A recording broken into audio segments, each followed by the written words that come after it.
Atlanta. We need to talk because something wild is happening right now. A storm is brewing inside the Falcons front office, and Kyle Pitts is right in the center of it. You might think this is just another rumor, but it's not. This isn't fake drama. This isn't just smoke. There's real fire. NFL insider Jordan Schultz just dropped a bomb. Multiple teams have already reached out to the Falcons asking one question. What would it take to get Kyle Pitts? Let that sink in. Teams around the league are circling, sniffing around, and making calls because they smell blood in the water. They see a star tight end, underused and undervalued, and they're ready to make a move. So today, we're going deep into 6 real trade offers that have been suggested by Bleacher Report. And trust me, some of these might leave you scratching your head, or maybe even saying, wait, would I actually do that? But before we dive into these possible trades, let's be real about one thing. This isn't coming out of nowhere. It's not just fans playing Madden or throwing around fantasy football ideas. This has real momentum. And the question we have to ask is this. If the Falcons aren't going to use Kyle Pitts, why keep him at all? Let's be honest. Pitts is still a freak of nature, the kind of rare talent you don't see often at the tight end position. He's tall, fast, powerful, and can make plays downfield like a wide receiver. We saw the flashes back at Florida, and even in the NFL, when he gets the chance, he produces. But that's the problem. He's not getting the chance. Think about it. Pitts was ranked 16th among tight ends in total snap count last season. Not targets, not yards, snaps. He wasn't even on the field enough to impact the game like he should, and that's on a team that doesn't exactly have an elite tight end room. And here's where it gets weird. Down the stretch, his playing time got worse. In Week 14, he played 58 snaps. Then suddenly, boom, down to 23rd in Week 15, and after that, he never cracked 35 again for the rest of the season. It makes no sense, and yet even in those limited snaps, Pitts still averaged 12.8 yards per catch, the 6th best in the entire league for tight ends. 6th. That's explosive. That's elite. But you'd never know it because he ranked 16th in targets, 22nd in receptions, and 13th in both yards and touchdowns. The numbers scream one thing. He was barely used. Now, is that all on him? Maybe a little. But let's not ignore the bigger picture. Bad quarterback play, shaky offensive game plans, and a scheme that just didn't get him the ball. Sometimes football isn't rocket science. Sometimes it's as simple as, hey, that guy's a freak athlete, give him the ball.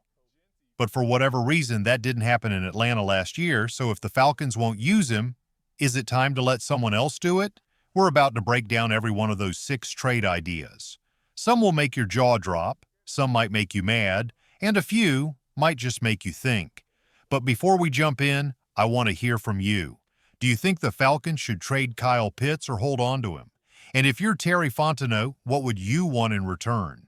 Drop your take in the comments and rate your confidence in Kyle Pitts from 1 to 10. Let's settle this like real fans. On fire. Before we dive deeper into these trades, I want you to weigh in, because right now the Falcons fan base is divided right down the middle. Should Atlanta trade Kyle Pitts? Or should they give him one more shot to prove why he was a top 5 draft pick? Last time we asked this question, the answers were everywhere. Some fans were ready to ship him out, others were still holding out hope, begging to keep him and let him shine in a better offense. So let's bring it back one more time. Right now, right here, should Kyle Pitts be traded? Or should we let him run wild with Michael Penix Jr. in 2025? Personally, I say this. Wait and see. Give him the chance to show us what he's really made of with a quarterback who can actually get him the ball. Michael Penix Jr. might be a rookie, but he's got the arm, the poise, and the confidence to unlock a weapon like Pitts. This could finally be the season where Pitts explodes. And if he does, you don't just have a tight end, you've got a nightmare matchup for every defense in the league. But if the Falcons have already made up their minds, if the front office doesn't think he fits the long-term plan, then it's time to look at what we could actually get in return. And now, thanks to Bleacher Report, we've got 6 trade packages to break down. Let's get into it. Starting with trade package number 1. Falcons trade Kyle Pitts to the Patriots. In return, Atlanta gets tight end Austin Hooper, a 2026 third-round pick, a 2026 fourth-round pick. Now hear me out. This one might sound underwhelming at first, but when you take a step back, it's actually not bad at all. Austin Hooper is a familiar face, a veteran who knows how to make plays.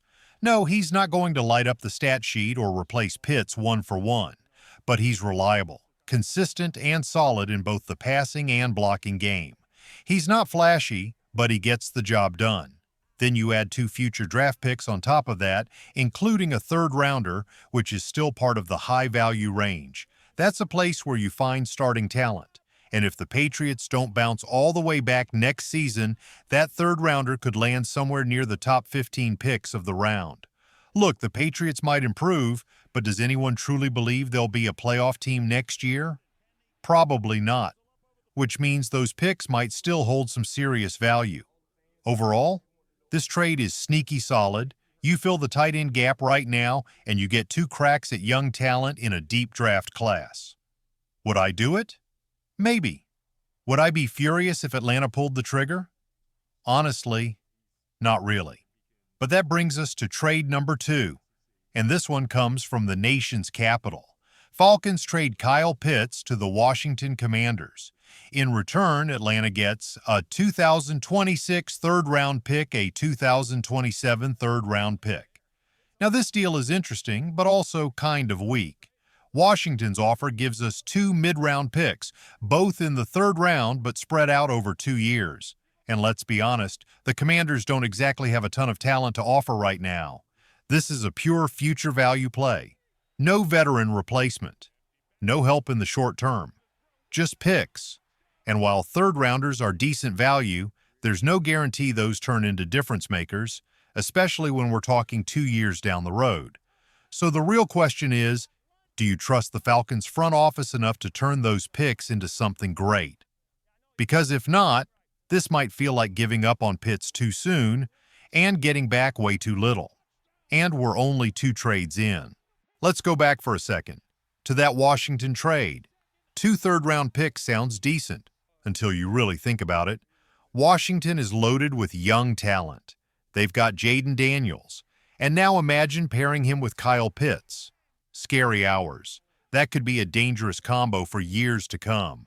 If Atlanta made that deal, they could be handing another NFC team a superstar weapon and getting 2 late third-round picks in return. Not exactly ideal. So honestly, that trade feels like a gamble where we lose more than we gain. But now, let's talk about a much bigger gamble.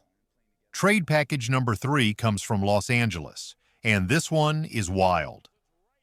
Rams receive Kyle Pitts, a 2026 second-round pick, a 2026 third-round pick. Falcons receive a 2026 first-round pick. At first glance, it might look like a win. You're getting a first-rounder back, and that's always tempting, especially when you remember that Atlanta gave up their 2026 first-round pick to move up for edge rusher James Pierce Jr. So on paper, this deal gives the Falcons their pick back. Sounds good, right? Not so fast. Here's the problem. You're not just trading Pitts. You're also giving away a second and third round pick, both in 2026. That's 3 picks total and only getting 1 back. Even if it's a first, that's a heavy price. And we can't ignore the obvious. The Rams are good. Really good. They pushed the Eagles to the edge in last year's playoffs. Some say they looked better than anyone else against Philly, and with Matthew Stafford still slinging it and a strong draft class coming in, that team is locked and loaded for another deep run, which means that first-round pick the Falcons would be getting. It's probably not a top 10 or top 20. It might land in the 25 to 32 range, basically the bottom of the first round. Now ask yourself this. Is it really worth giving up Kyle Pitts, a second and a third, just to get a late first-rounder in return? Because I'm telling you right now, it feels like highway robbery, and not in our favor. Pitts is still young, still under contract, still has superstar potential. Giving him away, and extra picks, to a playoff team for 1 low first-rounder? That's a hard no from me. Big red X on this one. This isn't a rebuild. The Falcons are trying to win. You don't get better by throwing away valuable draft capital and elite talent at the same time. We've got more trade packages coming up, and trust me, some of these next ones get even crazier. But right now, I want to know, would you accept this trade with the Rams? Is getting that first-round pick back worth losing even more talent? Or is this just a bad deal dressed up in shiny packaging? Drop your thoughts in the comments, and let's keep this debate going, Falcons fans. All right, Falcons fans, buckle up, because this next trade offer, it's the kind of move that would send shockwaves through the fan base, and not in a good way. Here it is, trade package number 4. Titans receive, Kyle Pitts Falcons receive, QB Will Levis, a 2026 third-round pick, a 2026 seventh-round pick. Yes, you heard that right. Kyle Pitts, a former top 5 pick, a freak athlete, and still one of the most talented tight ends in the league, would be traded for Will Levis. Let's break it down. And let's be honest, Will Levis hasn't proven anything. He's had 21 games in the NFL. In that time, 16 interceptions, nearly 70 sacks taken, and a whole lot of head-scratching throws. He's got a big arm, sure, but the decision-making, questionable, the accuracy, inconsistent, the production, flat-out disappointing. He hasn't shown that he can be the guy. Not in Tennessee, not anywhere. And now he's being offered as the centerpiece of a trade for one of Atlanta's most talented weapons? Let's also talk about what the Falcons would be giving up. You're talking about handing over a weapon that could make Michael Penix Jr.'s rookie year a whole lot easier. Pitt stretches the field, pulls defenders away, opens up space, even when he doesn't get the ball. And if you finally commit to using him right, he can still become a superstar. Instead, we'd be giving him away for a quarterback who might not even be better than Easton Stick? Let's call it what it is. Will Levis would be quarterback depth, maybe a backup, maybe quarterback 3. He's not coming in to compete with Penix. He's not the future. He's not a long-term plan. He's just there, just in case. And if Kirk Cousins does end up leaving, fine. Depth is important, but you don't sacrifice Kyle Pitts for that. You don't give away a starting weapon just to add a backup arm and a mid-round draft pick. Plus, let's not overhype the compensation. The third-rounder is decent, but not great. The 7th-rounder? Come on. We all know those are lottery tickets at best. Compared to the other trades on the table, this one is just flat-out disappointing. The return is weak, the upside is low, and the cost, too high. This deal isn't about building for the future. It's about giving up on Pitts for a maybe, wrapped in a probably not. So here's the question for Falcons fans, and I want to hear from you. Would you ever consider trading Pitts for Will Levis and a couple of late picks? Or is this the kind of move that would send you straight into rebuild rage? Drop your take in the comments, because I know this one's going to split the fan base. And get ready, the final 2 trade offers are coming up next, and they might just change everything. Eyes. All right, Falcons fans, 2 more trade offers to go, and these are big. Let's jump into trade number 5 coming from the Cleveland Browns. Browns receive, Kyle Pitts Falcons receive, CB Greg Newsome. 2. Yep. A rare player-for-player swap. No picks, just talent for talent. So let's talk about it. Greg Newsome II, a name that's been floating in trade rumors for a long time. There was real smoke around him wanting out when the Browns were having internal issues and Myles Garrett was uncertain. But now that Cleveland seems more stable, things have quieted down. Still, this move would be risky. Why? Because Greg Newsome is coming off the worst year of his career. In 2024, he ranked 103rd out of 118 cornerbacks in the NFL. That's not just bad, that's alarming. Now, to be fair, Cleveland's defense outside of Garrett didn't give him much help. No consistent pass rush, broken coverages, and a lot of one-on-one assignments with no safety support. But the same could be said for the Falcons over the past few years. We know how that movie plays out. And honestly, I'd rather roll the dice with our rookies. We drafted Xavier Watts in the 3rd round. Sure, he's a safety, not a corner, but he's a playmaker. We also grabbed Billy Bowman in the fourth, another guy who brings energy and ball skills to the secondary. So here's the question. Would you rather bet on homegrown talent with upside or take a flyer on a struggling CB who might be past his best form? For me, that's a pass. Let the young guys cook. But now, let's get to trade number 6. And this one? It's a shocker, a blockbuster, a true reset button. Trade with the Pittsburgh Steelers. Steelers receive Kyle Pitts, Kirk Cousins. Falcons receive 2026 second-round pick, 2026 fifth-round pick, 2027 fourth-round pick. Whoa. Now this is the kind of move that makes headlines. Let's talk about it. Kirk Cousins has a massive contract. That's a fact. And with Michael Penix Jr. now in the building, the writing's on the wall. Cousins isn't the long-term plan anymore, and moving off that deal could be huge for Atlanta's flexibility moving forward. Throw in Kyle Pitts, and the Steelers get 2 proven veterans to supercharge their offense immediately. But for the Falcons, you get back something even more valuable right now. Draft capital. This franchise is rebuilding. Whether we like it or not, we are handing the keys to a rookie quarterback in 2025. That means development. That means growing pains. And most importantly, that means you need cheap, young talent to build around. Right now, Atlanta only has a handful of picks in 2026. A second, a third, a fourth, a sixth, a seventh. That's not enough. Not if you're trying to construct a full, balanced roster. And this trade adds 3 extra picks, including a second-rounder, which could land you a difference maker. The key here? Only if Pittsburgh eats some of Cousins' contract. You can't saddle your cap with dead weight just to get picks. But if the money makes sense, I'm all in. It's bold, it's gutsy, and it tells the NFL we're building something new in Atlanta.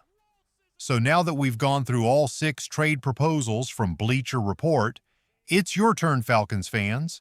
Which deal, if any, would you pull the trigger on? Are you holding out hope for Pitts to explode in 2025, or are you ready to cash in and build for the future? Sound off in the comments. The fan base needs to hear your voice right now. And don't go anywhere. Big-time Falcons updates are coming soon, and they might just shake things up again. Eyes on fire. All right, Falcons fans, we've now looked at all 6 of Bleacher Report's wild Kyle Pitts trade proposals. Let's run them back. Patriots. Pitts for Austin Hooper, a 2026 third and fourth Commanders. Pitts for 2-day 2 picks, 2026 and 2027 third-rounders Rams. Pitts plus picks for a 2026 first-rounder Titans. Pitts for Will Levis, a 2026 third and 7th Browns. Pitts for CB, Greg Newsome 2. Steelers, Pitts and Cousins for a 2nd, 4th, and 5th rounder. Now it's your turn. Which trade would you do if you were in the Falcons front office? Drop a number below, 1 through 6, and let's see what Falcons Nation is thinking. As for me, if I had to move on from Pitts, I'd seriously consider number 6 with the Steelers or number 1 with the Patriots. But if I'm being honest, I want to keep him. Here's why. You've got a rookie quarterback in Michael Penix Jr. starting his first full season, and what does a young quarterback need more than anything? Weapons. Kyle Pitts is still a weapon. He's still a matchup nightmare. He's still the guy who can go over the top, eat in the red zone, and force defenses to adjust. The problem hasn't been Pitts, it's been how he's been used. This season, no more excuses, no more decoy reps. You finally have a quarterback who can actually push the ball downfield. You've got weapons around him. This is the moment to unleash Kyle Pitts. And if he breaks out in 2025 like we think he can, you're not trading him. You're extending him. Bottom line, you don't help your rookie quarterback by taking weapons away. You help him by putting your most dangerous playmakers on the field and letting them work. So Falcons fans, it's time to sound off. Are you keeping Pitts or shipping him out? Let's hear your answer in the comments, because how Atlanta handles this will shape our entire offense moving forward. We've got a new quarterback. We've got a fresh direction. Let's build it the right way. Rise up.